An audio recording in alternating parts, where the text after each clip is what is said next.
Hello and welcome to this edition of Weapons and Warfare. For Straight Arrow News, I'm your host, Ryan Robertson. If you like drones, this is the episode for you. We're all drones from start to finish. Just ahead, we'll hear from some former Air Force leadership as well as defense and security experts on what our national defense is doing right and where it needs to get better when it comes to drones in the hands of today's operators. Plus, we'll check in with an Alabama startup taking its experience of high-performance drone racing to the modern battle space. But first, here are some headlines you may have missed. Less than a year after announcing the Replicator Initiative, which is the DoD's plan to deliver multiple thousands of attritable autonomous systems across multiple domains within 2 years, things are moving pretty fast. In May, we told you how AeroVironment's Switchblade 600 loitering munition system was selected for Tranche 1 of the plan. Well, now the Deputy Secretary of Defense, Kathleen Hicks, has confirmed the first unmanned systems were delivered to operators in the field. In a statement, Hicks says, "Warfighter-centric innovation is not only possible, it's producing real results. Even as we deliver systems, our end-to-end capability development process continues. Together with the private sector and with support from Congress, the Replicator Initiative is delivering capabilities at greater speed and scale while simultaneously burning down risk and alleviating systemic barriers across the department." While the DoD would not confirm any specifics on what system was delivered or to where it was delivered, the Army placed an order for the Switchblade 600 in October of last year, something a rep for AeroVironment alluded to when we caught up with them at Soft Week 2024. I love that it is available to the warfighter and that they can have it with them when they're forward deployed and when they're in distributed operations. They have a capability like this ready to use. It saves lives and it brings people home. The Replicator project was introduced with China in mind. At the time, Hicks said the plan is to counter the PRC's numerical advantages with cost-effective innovation and mass production. Ukraine's military intelligence says they've destroyed 2 Russian patrol boats and damaged another 2 of the same type in Crimea. According to a social media post in late May, Ukraine's Special Task Unit, Group 13, used naval drones to attack a shipyard in Vuska Bay, Crimea. Video in the post shows the supposed Magura V5 naval drones moving under helicopter and machine gun fire and striking patrol boats that resemble Russian KS-701 cutters. And finally, we're not sure who is keeping track of these stats, but BKR Tech, a Turkish defense company, says their TB2 drone recently became the first unmanned combat aerial vehicle in aviation history to perform a barrel roll. According to a statement from BKR, the TB2 UCAV attempted the maneuver, which it performed autonomously 3 times during a test flight and successfully completed every attempt. The barrel roll, which is one of the most important escape maneuvers of fighter jets, has never been performed by any UCAV in the world. During the barrel roll maneuver, the aircraft follows a spiral route as it moves horizontally across the sky. Would it surprise you to know drones, at least in the modern military sense of the word, have been around for more than a century? In 1907, 3 French inventors developed the first quadcopter. It took 4 men to fly it and could only get off the ground about 2 feet high. But it marked the launching point for the drones we know today, some 117 years later. The first known use of drones in combat would take place in 1943 when the Germans developed the FX-1400, also known as the Fritz X. It was essentially a remote-controlled 2,300-pound bomb used to sink ships. Fast forward to February of 2002 when the CIA used a Predator drone to target a suspect thought to be Osama bin Laden. Unfortunately, in that incident, an innocent man out collecting scrap metal was killed. Despite that massive mistake, drone use has only grown in size and scope, most notably in Ukraine's defense of Russia's illegal invasion. For more than 2 years, Ukrainian troops countered Russia's advantage in troop numbers and hardware by innovating new ways to use small, commercially available drones to slow Russia's advance. Thanks in part to countless social media posts of their successes, the world is watching and taking notice. It didn't take long for American military leadership to realize the nature of combat was changing right there on the screens of their smartphones. So, the question becomes, how does America and its allies begin to adapt? For most Americans, at least publicly, the clock started running on January 28th, when 3 U.S. Army soldiers were killed and 47 others injured in a drone attack on an American outpost in Jordan. Launched by the Iranian-backed Islamic resistance in Iraq, it was a wake-up call for many. At this year's AFA Warfare Symposium, retired Air Force Colonel Brad Reeves was part of a roundtable addressing the modern drone threat. I want you to grasp this. Tower 22 is the first time in over 70 years that U.S. ground forces have been killed by an air attack. I want you to let that set in for just a minute. This is unacceptable. As airmen, we should feel a bit of righteous anger, but also, of course, do something about it. For those involved in developing solutions to this evolving threat, there's a sense of urgency, especially when it comes to one of America's oldest adversaries. In China, we face a threat where they have the resources and the infrastructure and the patience to develop something way more elaborate than we've seen before. As industry, we have to make sure our systems aren't brittle, that they can stay one step in front of this very sophisticated enemy. During a recent virtual press conference hosted by the Center for European Policy Analysis, retired Air Force Lieutenant General Lance Landrum stressed staying ahead of the threat means taking new approaches to get hardware into the hands of operators in the field. Well, I think this is part of us going forward in how we embrace technology, how we embrace a younger generation who can think about these problems in ways that the older generation just cannot because of our biases. And then the risk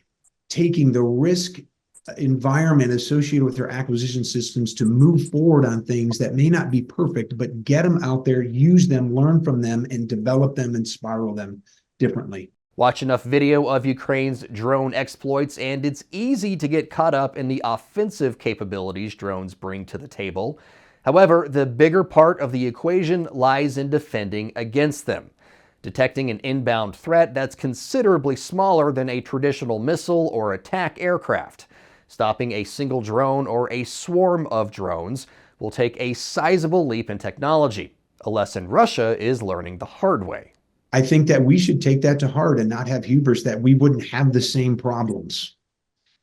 That's one thing about these drones of all different sizes, the small, medium, and large, that they can exploit gaps and seams in traditional air defense systems in ways that traditional offensive systems haven't in the past. Passive is certainly, I believe, it's the holy grail. It's where we want to go. As Bart mentioned, the technology is just not mature enough yet to be able to rely on it fully, and also to be able to get, most importantly, for it to be a targetable solution. So to be able to, a fire control radar, if you will, fire control solution to give us the accuracy we need for the weapon systems. It's just not there today, but I do believe it will be soon.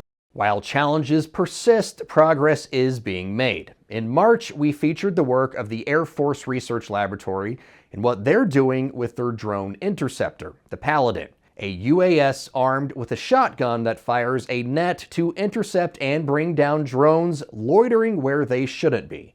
There's also Enforce Air by Defend Solutions, allowing operators to neutralize enemy drones by hacking in and taking them over. And in April, the Army confirmed to military.com it deployed a pair of 20-kilowatt palletized high-energy lasers to an undisclosed overseas location.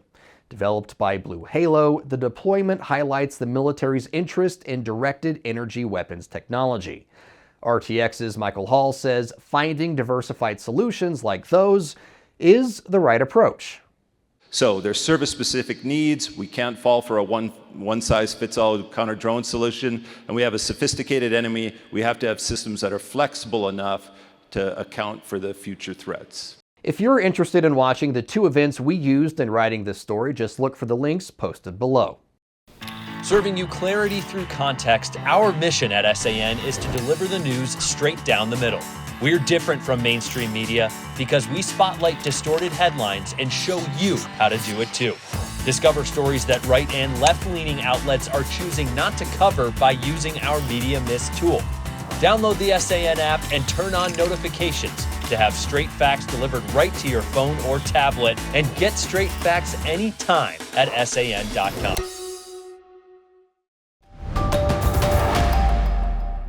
Time now for our weapon of the week. And to say there is a lot of competition in the drone industry is putting it mildly. How competitive is it, you might wonder? Well, just take a look at this. This 2022 infographic from Drone Industry Insights shows just how many companies are in the race for a piece of the market. To survive in a field that competitive, companies need to do something to stand out from the pack. For performance drone works, that's the C100. At first glance, it doesn't look all that different from a drone you might find on a shelf at a big box store. But on closer examination, the C100 brings a lot of versatility to the table. PDW markets it as the ultimate force multiplier, putting the ability to gather intel, carry a payload, or deliver munitions with precision right in the operator's hands with first-person view. FPV is a whole new style of munition delivery where a pilot has, very finite control of exactly where that munition can be placed and when that can be placed. You can stand off at a great while, identify targets, you can hit pieces of armor exactly where they're vulnerable. And just last week we heard from the generals in Ukraine that FPV is now out surpassing artillery and small arms for anti-personnel and anti-armor. We believe this combat system is just the next era of defense, and we're really excited to participate and push that ball forward. CEO and co-founder Ryan Gurry brings a unique background to the table. As co-founder of the Drone Racing League, he knows something about developing a high-performance package. DRL is the defining 21st century sport, immersing fans with high-tech and high-speed competition across all dimensions. The performance capabilities of the DRL drones soon garnered the interest of the Special Forces community, and it didn't take Gurry long to see there was a military need for their tech. Capable of autonomous operations, PDW says the C100 is powered by an AI-assisted software, making it a platform that can think for itself and around enemy systems. We have a flight envelope that is quite large. We can host payloads from 10 to 15 pounds, depending on configuration, and we can fly those payloads for up to 34 minutes, so full all-up weight. If you just want to fly a single camera, you can get up to 74 minutes. And that flight envelope is critical to making this a successful product, because this product is intended to be compatible with every system, every payload in its class. From various munitions to an array of cameras and sensors, this multi-mission platform brings versatility to the battle space. So much so that Gurry has described the C100 as air support for the single soldier in a backpack. Drones that you can use from your body, from your rucksack, drones to be used on the front line, really to extend the front line beyond humans and into sensors and robotics, and really keep the warfighter at safety. It's that kind of mindset that's helping PDW find its place in a very crowded marketplace. Earlier this year, the United States Special Operations Forces Acquisitions, Technology, and Logistics Office awarded the Alabama startup a $6.9 million contract for their Black Wave radio system that's designed to keep their drones and communication systems resistant to jamming from enemy forces. Time now for Comms Check, and we've got an update on a fan-favorite project here at Weapons and Warfare, the Boeing MQ-25 Stingray unmanned air refueler. Boeing announcing a software development that will significantly reduce the communication time between FA-18 pilots and the Stingrays. In a simulator lab, a pilot was able to tell the MQ-25 to release a refueling drogue and refuel his Super Hornet using existing communications links on both platforms. In essence, they cut out the middleman. In earlier versions, a remote pilot on an aircraft carrier would have released the drogue. A spokesperson for Boeing says adding this option is a major step forward in aerial refueling technology. The hope is this development will give pilots greater flexibility in refueling from longer distances. All opinions expressed in this segment are solely the opinions of the contributors. All right, folks, the disclaimer you just heard means we're nearing the end of our show, and it's time for this week's wrap. We promised an all-drone show from start to finish, and that's what you're going to get. Now, if it wasn't obvious yet, let me just spell it out so we can make sure we're all on the same page. Drones are going to be some of the most important weapons when fighting future battles.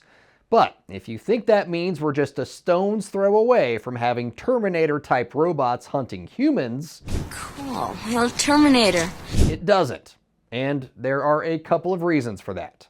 First, while it's true drones are replacing humans in many parts of warfare, be it on land, in the air, on water, underwater, even in outer space, it doesn't mean drones are running the battle space, or could even make sense of it without human input.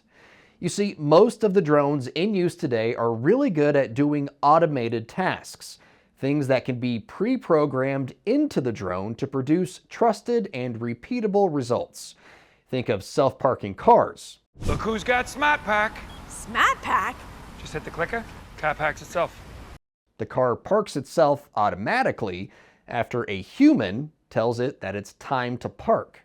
But there are differences between automation and autonomy. In the world of weapons and warfare, an autonomous weapons system is one that can choose a target and fire on it based solely on sensor inputs and not human inputs.